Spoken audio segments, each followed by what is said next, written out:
Thanks, Mr. Chair, and thank you and the ranking member for this hearing. Congress certainly needs to work on a bipartisan basis to improve our border security.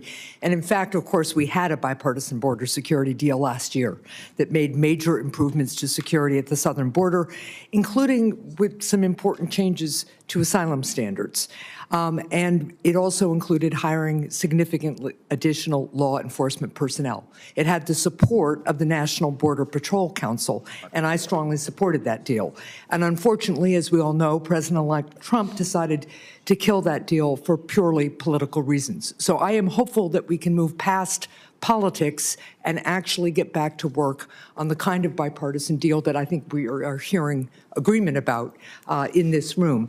And like Senator Slotkin, I am a northern border senator. So I also don't want us to take our eyes off the need for a northern border strategy. And Senator Kramer and I have had bipartisan legislation that this committee actually passed, and I hope we will revisit that as well.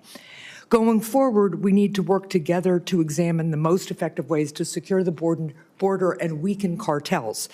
And part of that is examining the effects of the Remain in Mexico program during President-elect Trump's first term.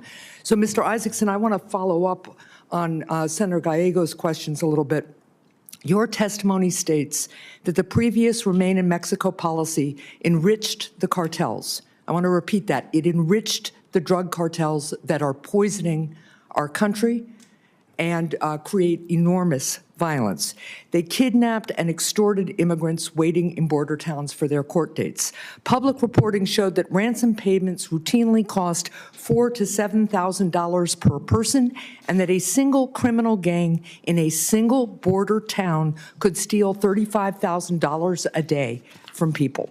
So, Mr. Isaacson, your testimony notes that in 2019 and 2020, cartels and criminal gangs extorted at least $70 million over the 2 years in this way, in large part fueled by the Remain in Mexico program. If the Remain in Mexico program were reinstated, how would you expect the cartels to attempt to profit from extortion and ransom?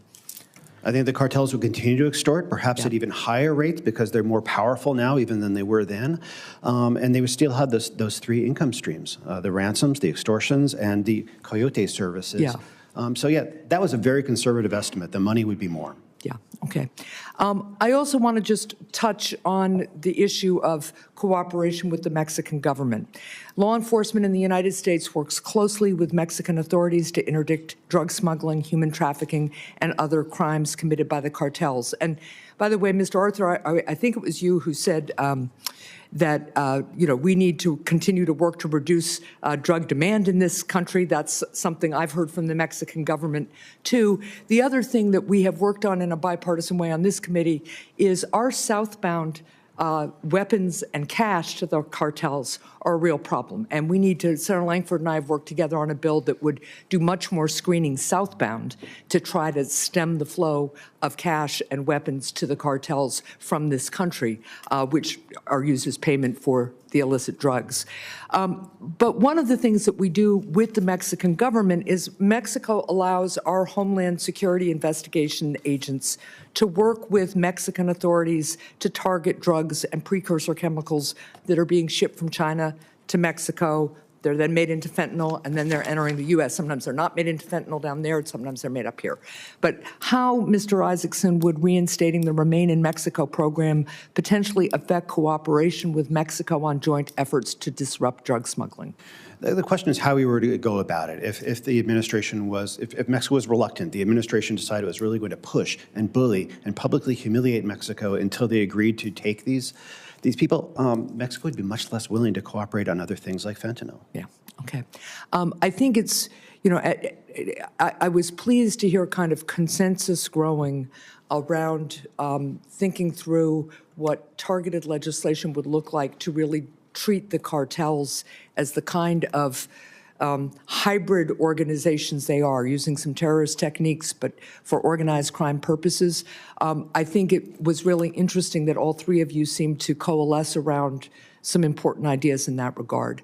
As one of the states that has been particularly hard hit by the fentanyl epidemic, I would be very interested, and I know my colleagues on both sides of the aisle would be too, on working on how we really go after those cartels. We have comprehensive immigration reform to do, to be sure, but that shouldn't stop us from going after some of the most predatory criminal organizations in the history of mankind. Thank you. Senator Halling.